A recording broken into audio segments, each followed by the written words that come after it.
तुमची ह्या जी आरकडे तुम्ही कसे पाहता आणि तुमची काय भूमिका आहे? माझी भूमिका एकदम स्पष्ट आहे.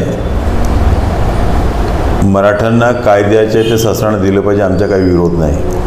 परंतु ओबीसी मधून जर मराठ्यांना आरक्षण देत असतील आणि ते देऊ शकत नाही, असं होऊ शकत नाही, आणि जर असं होत असेल तर आमच्या निश्चितपणे विरोध आहे. कारण आता जे आपण पाहतो की 50%च्या वर आपल्या महाराष्ट्रामध्ये ओबीसींची संख्या आहे आणि साधारणतः NT आणि ओबीसी धरून 27% आरक्षण आपल्याला मिळतो. आणि ओबीसी आरक्षण किंवा SC आरक्षण किंवा ST आरक्षण हा घटनेने दिलेलं आपल्याला आरक्षण आहे. आणि त्यामध्ये मला असं वाटत नाही की कोणीही शिरकाव सहजासहजी करू शकेल. परंतु जर असा कोणताही शिरकाव झाला ओबीसीमध्ये तर निश्चितपणे आमचा विरोध राहणार आहे. आणि या निमित्ताने एक गोष्ट मी तुमच्या या चॅनलच्या माध्यमातून सांगू इच्छितो. आज महाराष्ट्रामध्ये जर आपण स्थिती बघितली, आम्ही बघतो महाराष्ट्राच्या राजकारणामध्ये, यामध्ये प्रामुख्याने जे राजकीय पक्ष आहेत त्यांनी आपली स्पष्ट भूमिका या आरक्षणाच्या संदर्भामध्ये किंवा मराठा आरक्षणाच्या संदर्भामध्ये मांडली पाहिजे.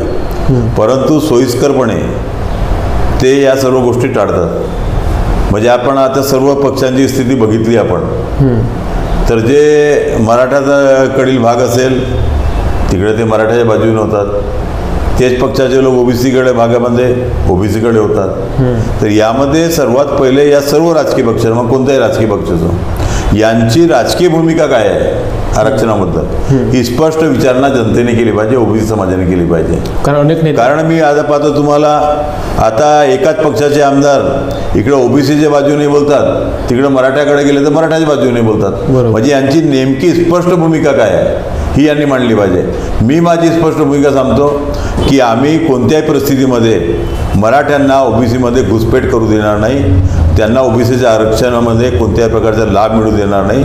आम्ही ओबीसी समाजासोबत निश्चित रूपाने खंबीरपणे उभे राहू. पण ज्या पद्धतीनं मराठवाड्यातले नेते कुठेतरी मराठ्यांच्या सोबत राहतात, महाराष्ट्रामध्ये ह्या ज्या विदर्भामध्ये आहे, विदर्भामध्ये ओबीसी समाज मोठ्या संख्येने आहे, मात्र इथले ओबीसींचे नेते किंवा इथले जे जनप्रतिनिधी आहेत, लोकप्रतिनिधी आहेत, हे ज्या प्रामुख्याने मराठ्यांचे नेते त्यांची भूमिका मांडतात, त्या पद्धतीने इकडले नेते हे ओबीसींची भूमिका मांडत नाही, असं सुद्धा अनेक लोकांचे आरोप आहेत. नाही, आता जे भूमिका मांडत असतील त्यांना तो प्रश्न विचारला पाहिजे.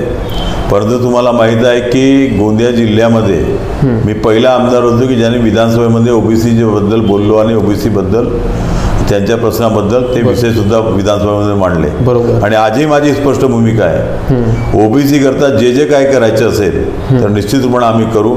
SC ST आणि ओबीसी हे जे घटनेने दिलेले या समाजाला अधिकार आहेत, आरक्षण आहेत, यांच्यामध्ये कुणीही घुसपेट करत असेल तर आम्ही सहन करणार नाही. यांच्या बाजूने निश्चितपणे आपण लढा उभारू. बरं, आरक्षण देण्याचा नेमका उद्देश तो होता की दुर्लक्षित जे समाज आहेत, दुर्बल जे घटक आहेत समाजातील, त्यांना कुठेतरी मुख्य प्रवाहात आणण्याकरिता बाबासाहेब आंबेडकरांनी आरक्षण त्यांना मिळवून दिलं. आपण गावखेड्यांमध्ये आपण नेहमी तुमच्या फोटोग्राफ्स पाहतो, तुम्ही लोकांशी भेटत असता, तुम्ही बुद्ध विहारात जाता, तुम्ही अनेक सामाजिक संघटनांच्या माध्यमातून काम करत असता. नेमकी काय परिस्थिती आहे आज दुर्बल घटकांची, ज्यांच्याकरिता जो आरक्षणाची निर्मिती झाली, त्यांच्या विकासाची काय स्थिती आहे, आपण कशा पद्धतीने ते पाहता?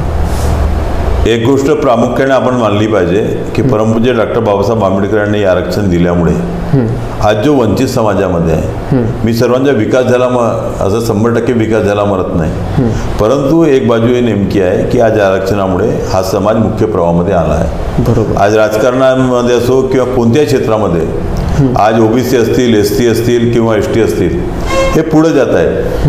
आपण 100% विकास झाला तर आपण हे म्हणू शकत नाही की 100% विकास झाला. पण जर परमपूज्य डॉक्टर बाबासाहेब आंबेडकरांनी या समाजाला आरक्षण दिलं नसतं तर आज यांची परिस्थिती वेगळी असती. परंतु आता हा समाज कुठंतरी पुढे वाढत आहे. आज निश्चितपणे सर्व क्षेत्रामध्ये आपण पाहतो, आज ग्रामपंचायतच्या निवडणुका असतील, जिल्हा परिषद असेल किंवा आपली नगरपालिका असेल, राज्य सरकार असेल, म्हणजे केंद्र सरकार असेल, या सर्वांमध्ये मोठ्या प्रमाणामध्ये आज हा समाज प्रतिनिधित्व करत आहेत. आज नोकरीच्या बाबतीमध्ये म्हटलं तर मोठ्या प्रमाणामध्ये आरक्षणामुळे सर्व समाजाची निश्चितपणे त्यामध्ये आज नोकरीमध्ये सुद्धा ते नोकरी करत आहेत. किंवा आज अनेक व्यापार असतील किंवा चांगल्या डॉक्टर्स असतील किंवा जे काही क्षेत्र असतील, या सर्व क्षेत्रामध्ये आता या सर्वांचा शिरकाव होत आहे. मोठ्या प्रमाणामध्ये आज महिला पुढे आलेल्या आहेत. आपण आजपासून जेव्हा 30 वर्षापूर्वी 35 वर्षापूर्वी आपण जे महिलांची स्थिती बघत होतो, चूल आणि मूल ही परिस्थिती होती, परंतु आज पुरुषाच्या खांद्याला खांदा लावून कुठंतरी आज महिला सुद्धा पुढे येत आहेत.